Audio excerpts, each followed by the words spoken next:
Oke teman-teman, jumpa lagi di channel kita KF for Awam ya. Sekali lagi dengan topik yang luar biasa. Ini pasti akan sangat dahsyat pembahasan kita.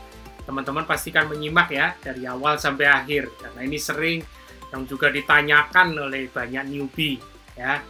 Masih materi seputar newbie ya, dan juga bersama saya jumpa lagi. Hai, Bowie Halim ya di sini.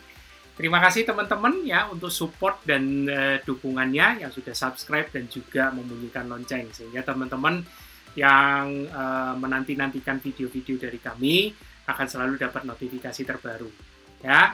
Pastikan juga jangan lupa apa tuh yang belum subscribe dan bunyikan lonceng ya.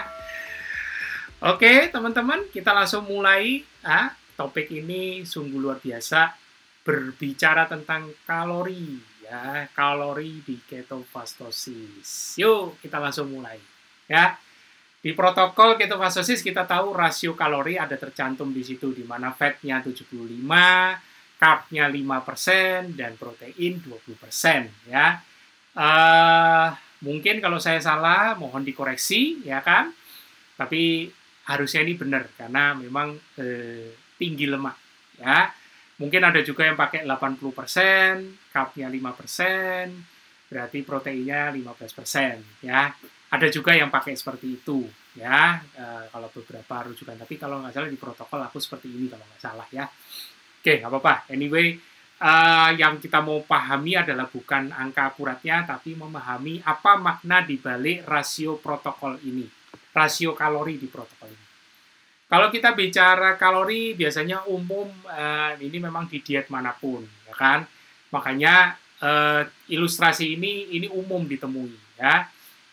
Kalori in, kalori out, kalau balance, maka berat badanmu stabil.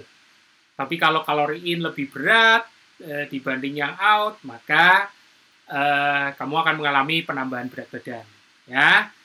Nah, ini yang teman-teman mesti pahami nih. Ya, ini yang mesti dipahami ya. Teman-teman harus tahu dulu kebutuhan energimu dalam satu hari, atau disingkatnya dengan total energy expenditure (TEE). Nah, khusus yang di sini kalau di diet rata-rata itu berbicaranya what you eat ya, what you eat. Mungkin kalau teman-teman yang nggak kelihatan, aku ngilang dulu. Nah, ya. Jadi kalori intake itu biasanya what you eat, apa yang Anda makan. Ya, masih tidak kelihatan? Oke, aku hilangkan juga. Nah, ini. Jadi ini teman-teman mesti lihat ya, kalori intake what you eat itu menentukan apa yang kamu makan itu akan menentukan seberapa banyak yang bisa dibakar dan seterusnya. Makanya kalori itu identik dengan diet, karena berbicara apa yang kamu makan. Nah, paham ya? Oke, sekarang bagaimana di protokol KF kalorinya? Nah, ini yang menarik nih. Ini yang menarik. Oh, ternyata tidak cuman yang dimakan. Berbicaranya adalah dalam satu hari. Terus ada tambahannya itu tuh, di atasku persis. Ada fasting, body fat dari fasting. Maksudnya gimana, Mas? Nah, ini membedakan dasar. Ini membedakan yang secara mendasar banget. Ya, kenapa? Kalori di protokol KF itu tidak hanya berbicara apa yang kita makan.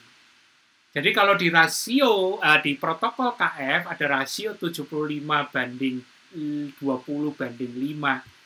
Fat, protein, carbs, itu seperti itu. Itu bukan cuma mengacu di jendela makan saja, tapi dalam satu hari.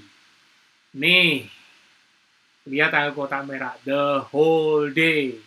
Caloric supply dalam satu hari, 24 jam. Ya, jadi ini perbedaan besar sekali. Ya, perbedaan besar. The whole day, di mana ada body fat di sini yang dipakai pada saat kita berpuasa, ya, bandingkan dengan yang diet umumnya, ya. Coba teman-teman lihat apa yang dimakan tanpa harapannya sih body fatnya kebakar, harapannya. Tapi teman-teman bisa tahu kan kenyataannya seperti apa bagi yang sering menjalani. Kadang-kadang sulit. Makanya diet itu jarang yang bisa continuous atau jadi lifestyle. Biasanya sedikit orang yang bisa menjalankannya menjadi lifestyle. Rata-rata hitungan seminggu, 2 minggu, kadang-kadang harus butuh cheating day. Ya. Nah, jadi ini perbedaan mendasar. Tidak hanya berbicara apa yang dimakan kalori itu, tapi kalau di KF dalam 1 hari. Nah, pertanyaan besarnya ini, bagaimana ngitungnya? Nah, ini menarik. Ya, tapi sebelum aku langsung ke contoh, ya, kalau berbicara logika, tadi aku udah bicara ada kalori in atau kalori out, teman-teman harus hitung total kebutuhan energinya dulu. Ya, tadi sempat udah beberapa poinnya sudah ada. Yang pertama apa? Hitung resting metabolic rate, ya, RMR, atau biasanya teman-teman lebih kenalnya dengan BMR. Bedanya apa? RMR sama BMR. Sebenarnya mirip, tapi RMR itu angka akurat dari BMR. Nah, ini nemuin RMR ini harus secara lab kalau nggak salah, ya. Harus lab, diuji benar-benar. Tapi kalau BMR itu bisa lewat satu persamaan, ada rumusnya, ada formulanya. Dan memang rata-rata yang dipakai oleh teman-teman nakes kita, ya kan, yang tentang menyusun makanan, itu memakai persamaan ini. Ya, nanti aku bagi, tenang aja. Aku bagi. Ada kok, di internet bisa ada. Ya. Nah, aku nggak tahu teman-teman nakes mungkin ada referensi baru tentang untuk menentukan kebutuhan BMR-nya. Nah, aku bisa diupdate ya. Nanti aku juga bisa update video ini. Selain BMR yang sudah dapat, kemudian teman-teman mesti tahu nih aktivitas hariannya bagaimana. Nah, karena berbicara BMR itu basal atau pasti resting, berarti kalau ada aktivitas otomatis ada tambahan kebutuhan energi atau tambahan kebutuhan kalori. Jadi ini perlu diperhitungkan, harus hitung total dulu. Ya kan? Nah, itu rumusnya BMR kali konstanta. Jadi misalnya BMR-nya misalnya 1000, kalau Anda rajin bergerak atau atlet sekalian, ya nggak mungkin 1000, harus dikali sekian. Itu tambahannya. Ya. Kemudian yang ketiga, TEF atau Thermal Effect Feeding. Maksudnya apa ini, Mas? Nanti ada slide-nya khusus untuk membahas Thermal Effect Feeding. Yuk, kita lanjut. Kita mulai dari blok pertama dulu. Hitung BMR sebagai acuan dari RMR. Ya, ini rumusnya teman-teman yang aku dapat. Namanya persamaan Harris-Benedict. Ya, itu jurnalnya ada. Ya, jadi itu untuk laki-laki sebelah kiri yang warna biru, yang sebelah kanan warna pink itu untuk wanita. Rumusnya berbeda. Nah, teman-teman kalau mau ngitung, monggo dihitung sekarang, silakan. Ya, pastikan beratnya dalam satuan kilogram. Kemudian size sentimeter itu tinggi ya, teman-teman. Size itu tinggi. Tingginya dalam ukuran sentimeter. Kemudian umur, age itu umur berapa tahun. Ya, jadi itu hitungannya seperti itu. Monggo di screenshot, ya, diingat-ingat. Nanti bisa jadi teman diskusi dengan teman-teman nakes, terutama yang di teman-teman nakes di gizi, ya. Misalnya dikasih, oh Anda sekian kalori, dok boleh diinfo enggak dapatnya dari mana? Saya dapat BMR saya sekian, physical activity saya kurang lebih kayak gitu. Ini membantu banget, ya. Kalaupun berbeda jangan ini ya, belum tentu salah, bisa jadi dokter atau nakesnya punya persamaan dasar referensi persamaan formula yang berbeda, ya. Kemudian yang kedua, hitung aktivitas fisik. Hitungnya ini bukan secara detail, tapi bisa pakai perkiraan. Masih dengan jurnal yang sama juga ditentukan di situ, ditulis. Jadi kalau tidak ada aktivitas, tidak ada olahraga ibaratnya, duduk, diam, sedentary, itu BMR-nya dikali 1,2. Jadi ini sudah menunjukkan total, artinya ada tambahan 20%. Loh, Mas, kan tidak, kan sedentary, enggak ini ya. Masa Anda tidak, walaupun sedentary kan bukan berarti Anda enggak jalan dari tempat tidur ke kamar mandi, dari kamar mandi ke ini, pasti tetap dong. Nah, itu 20% itu untuk aktivitas minimal, aktivitas ya standar lah, ya kan. Kalau BMR itu benar-benar basalnya atau Anda benar-benar tidak bergerak, itu BMR. Jadi kalau tidak ada aktivitas berlebih, cuman ya di rumah aja, aktivitas ibu rumah tangga di luar itu ya, itu termasuk loh. Ya, jadi nyuci, belum lagi lari-lari, jagain si kecil lah, itu udah termasuk lah, itu sudah ada exercise itu. Jadi yang tanpa exercise saja 20%. Ada aktivitas olahraga 1-3 hari per minggunya, misalnya olahraga ringan atau apa, itu 37,5% ada penambahan kebutuhan kalorinya. Kemudian 3-5 hari per minggu, area sini hampir rutin tiap hari ya, itu 55%. Tiap hari dalam seminggu Anda rutin exercise, wah itu bisa 72,5% tambahnya. Bahkan yang sampai atlet ya memang ada target ya kan, wah itu sampai 90% tambahnya. Ya, ini yang bilang di jurnal bukan aku ya, jurnal ya kan. Nah, kemudian kita bicara TEF, thermic effect feeding. Ya, thermic effect feeding ini menurut pengertian di jurnal ini adalah seperti ini. Nah, kalau di bahasa Indonesia kan aku baca terjemahannya ya. TEF adalah peningkatan kebutuhan energi di luar basal istirahat yang terkait dengan proses pencernaan makanan. Oh, oke. Pada saat Anda mencerna, pada saat Anda makan, lagi mencerna makanan yang sudah dikonsumsi, itu juga butuh energi. Dan kisarannya 10%. 10%. Ya, 10%. Jadi misalnya, ya kalau tadi ketemu 1.000, berarti Anda butuh misalnya BMR-nya 1.000 deh, BMR sama aktivitasnya 1.000, berarti Anda butuh kurang lebih 100 kalori lagi untuk, 100 tambahan kalori lagi untuk, kalau misalnya pas Anda makan, itu digunakan untuk mencerna. Nah, kurang lebih kayak gitu. Ini yang bilang 10% siapa? Tuh, jurnalnya ada. Ya, oke. Ini logikanya untuk mau ngitung atau mau dapetin total kebutuhan kalori harianmu. Ya, tiap-tiap orang bisa berbeda. Dari BMR-nya, dari ngitung BMR-nya aja, berat, kemudian umur, kemudian tinggi, itu sudah membedakan. Tiap-tiap orang bisa berbeda-beda. Ya, kemudian jenis aktivitas, tingkat aktivitasnya itu sudah pasti. Ya, nah. Tapi aku tidak akan ajak teman-teman untuk ikut menghitung. Aku ngambil satu patokan aja, ya. Misalnya angka kebutuhan gizi AKG rata-rata di Indonesia nih, ya, sesuai dengan undang-undang loh. Ini undang-undang peraturan Menteri Kesehatan nih, ya. Itu 2.100 kalori per hari. Ini rata-rata ya, rata-rata. Nanti ini bisa berbeda, berjenjang antara yang dewasa, ada yang ini, tapi ini linknya ada nih. Teman-teman nanti bisa lihat detailnya di situ. Aku ambil satu contoh 2.100 kalori per hari untuk orang dewasa ini, kalau nggak salah, rata-rata ya. Nah, jadi misalnya angka kebutuhan gizinya atau kebutuhan kalorinya itu segini, 2.100 kalori per hari, itu harusnya sudah termasuk perhitungan BMR, aktivitas fisik, dan TEF. Nah, jadi kan enak kan? Teman-teman sudah tidak perlu hitung-hitung lagi. Ikut aja di acuannya.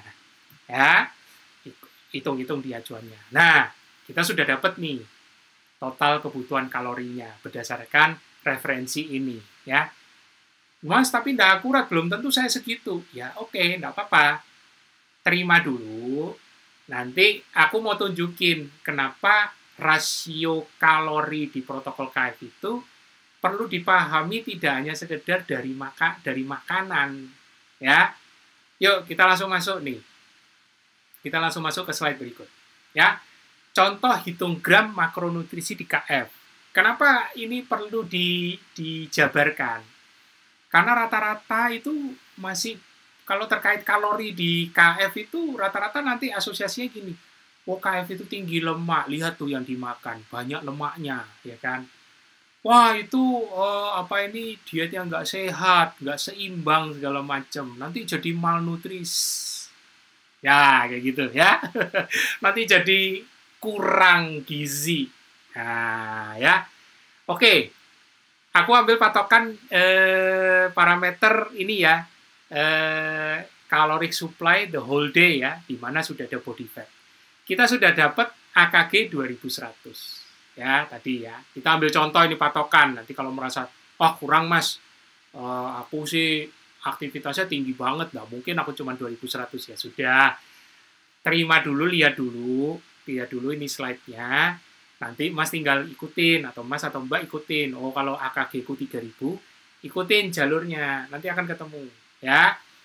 Nah, sekarang menurut protokol dari AKG segini, 75%-nya dari fat. Nah, itu udah aku hitungin, sekian. Kemudian dari protein sekian, dari karbohidrat, aku kasih tulisan keterangan maksimal ini ya.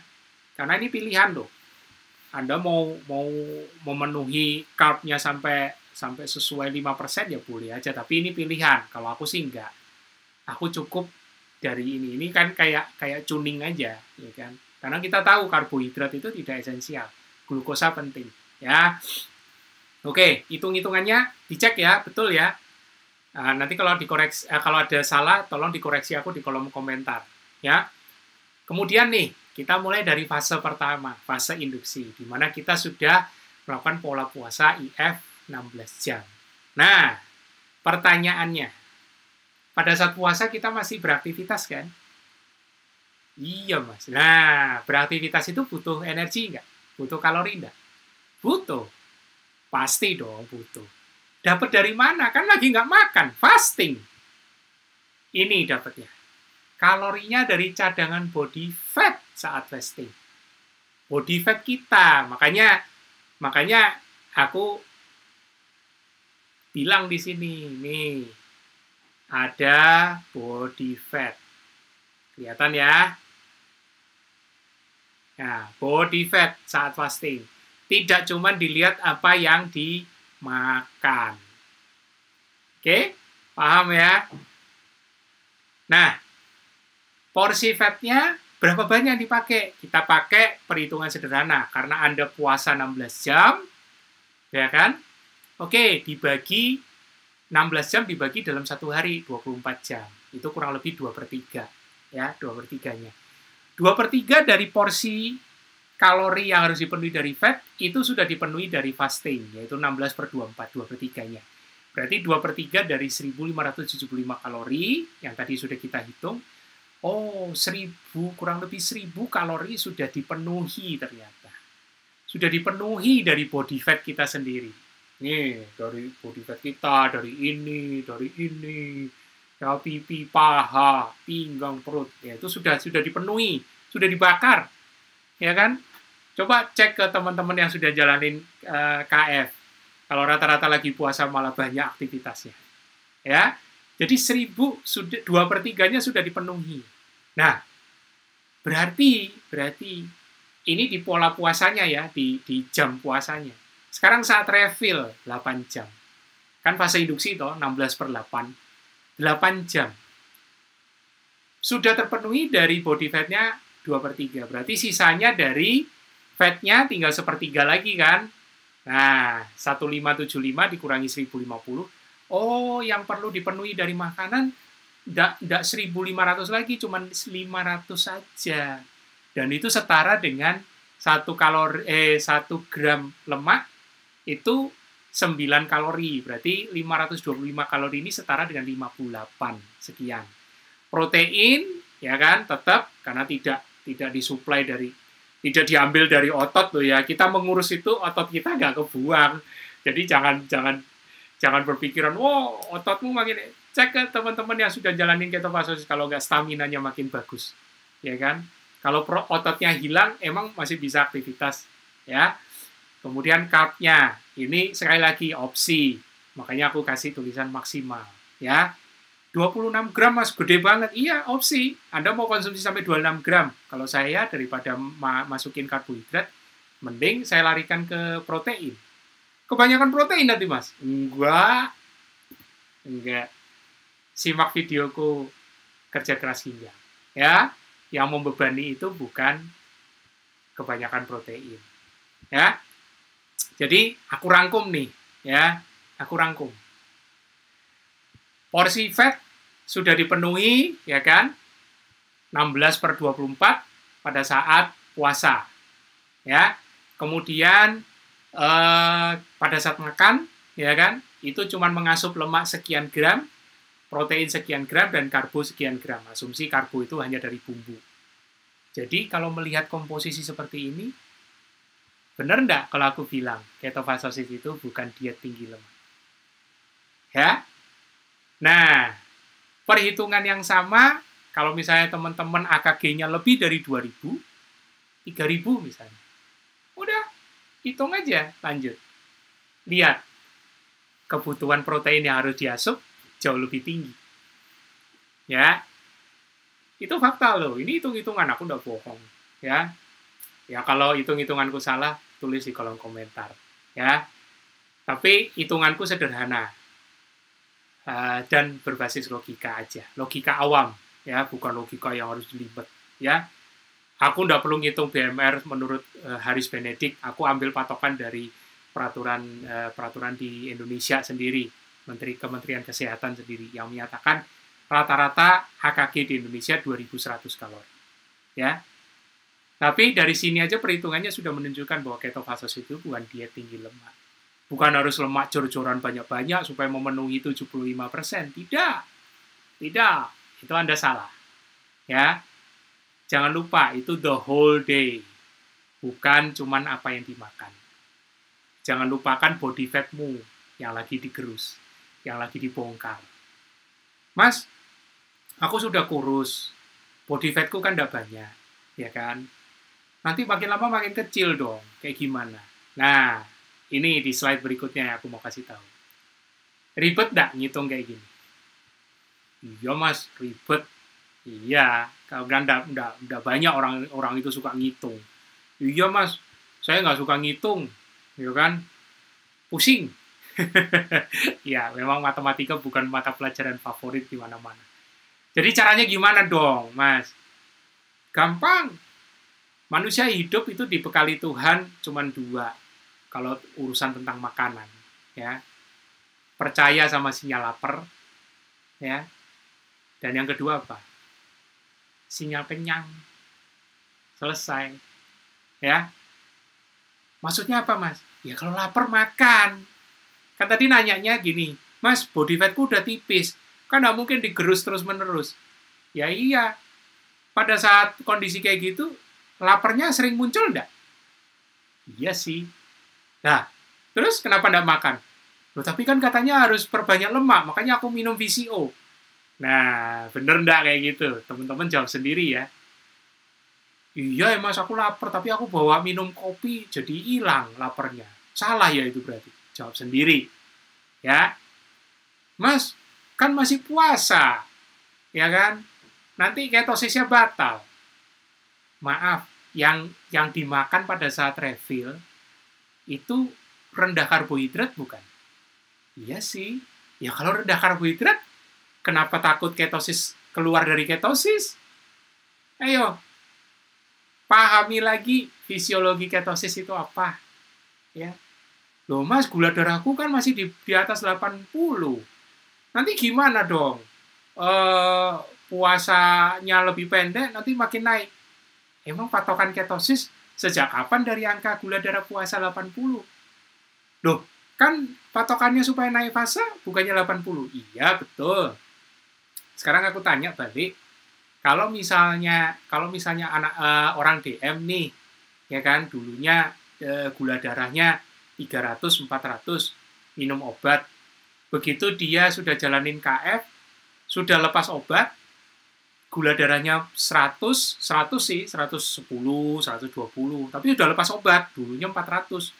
Sudah lepas obat 110, 120, udah bagus, nggak lemes, ya kan, bisa puasa sampai, ya walaupun nggak sampai jam 12 atau 16 jam, tapi gula darahnya masih 100, 110, 120, kira-kira. Sudah ketosis belum? Ayo. Kalau patokan ketosis dari angka 80 gula darah, waduh, kasihan ini nanti orang DM-nya. Padahal dia sudah ketosis. Dulu yang dia nggak bisa lepas sarapan, sekarang bisa puasa sampai jam 12, walaupun gula darahnya masih 100, di atas 100-an. Ya, tapi dibanding dulu, gula darahnya 400, dengan obat lagi. Jadi pahami loh ya, hati-hati menerjemahkan protokol. Hati-hati memahami rasio kalori di protokol. Ya, kalau nggak suka ngitung, percaya sama sinyal lapar dan sinyal kenyangmu. Ya, asalkan yang dikonsumsi tetap rendah karbohidrat. Sayur boleh nggak? Kan sudah ada patokannya.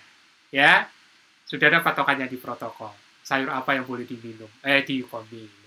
Yang boleh dimakan. Ya, yang tidak yang indeks glikemiknya rendah. Ya, Mas, aku ngitung aja deh, supaya nggak salah. Hitung, silakan. Tapi jangan pakai hitunganmu ke orang lain. Itu hitungan untuk dirimu sendiri. Karena tinggimu sekian, berat badanmu sekian, umurmu sekian, kemudian tingkat aktivitasmu sekian, itu untuk menentukan BMR, ya kan? Nanti baru Anda hitung, ya kan? Dari AKG yang sudah Anda dapat, kebutuhan kalori harianmu, seperti tadi di slide sebelumnya. Hitung, boleh.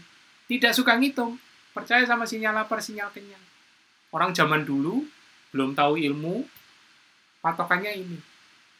Lapar, makan. Bukan lapar terus minum VCO sama minum kopi. Atau minum teh hijau. Salah. Atau malah dibawa aktivitas. Lapar itu tanda tubuh butuh asupan nutrisi esensial. Nutrisi esensial tidak termasuk karbohidrat. Makanya itu opsi. Aku tutup dengan slide terakhir, ya. Seorang filsuf Swiss dari negara Swiss, namanya Henry Frederick Amiel, ya, pernah memberikan kutipan seperti berikut, ya.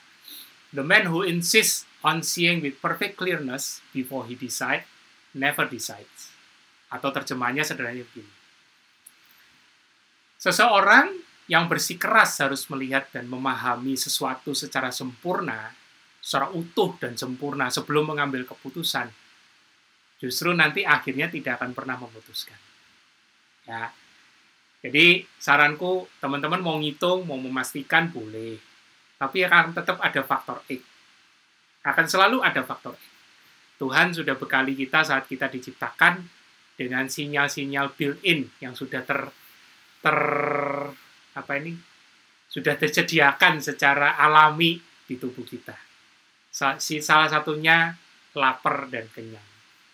Jadi kalau teman-teman memastikan setiap lapar itu makan dan rendah karbohidrat, teman-teman tidak akan kekurangan nutrisi. Tidak akan kekurangan kalori. Kenapa bisa begitu? Bukannya kita nanti maunya nurunin berat badan. Kan berarti sudah terjawab sendiri kan? Ini mau melakukan KF-nya diet atau lifestyle. Ya, turun berat badan itu bonus. Ya, teman-teman harus bisa melakukan apapun tindakan yang teman-teman lakukan itu harus selaras dengan sinyal alami tubuh. Ya, lagi lapar makan, lagi kenyang ya istirahat karena habis kenyang biasanya ngantuk. Lagi sakit dan nafsu makan, jangan dipaksa makan. Kan begitu. Ya. Jadi teman-teman mesti sadari nih sinyal-sinyal tubuh dan mulai peka.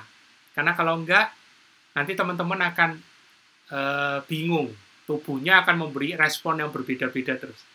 Dan teman-teman akan terjebak di, aduh biasanya kata orang begini, kata orang begitu. Itu udah akan selesai. Ujung-ujungnya akan berkutat di apa yang harus dimakan, apa yang harus diminum supaya gejalanya hilang. Ya.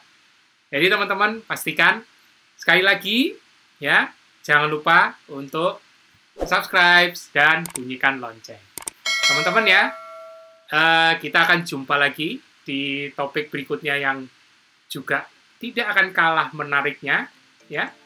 Karena teman-teman, aku akan selalu membawakan video-video yang lagi ngetren, yang topiknya lagi ngetren, bukan videonya yang ngetren. topik-topiknya lagi ngetren, dan memang akhir-akhir ini aku melihat di grup FB, Facebook, Ketofastosis, itu banyak pertanyaan-pertanyaan mendasar seputar ya video-videoku kemarin, bisa disimak ya. Dan ini salah satunya tentang rasio kalori di protokol KM. Ya, jadi teman-teman, terima kasih untuk supportnya selama ini. Jangan lupa, aku ingatkan lagi, pastikan sudah subscribe dan bunyikan lonceng, supaya setiap video yang baru, teman-teman bisa langsung dapat notifikasinya. Oke, akhir kata, sampai jumpa dan ciao!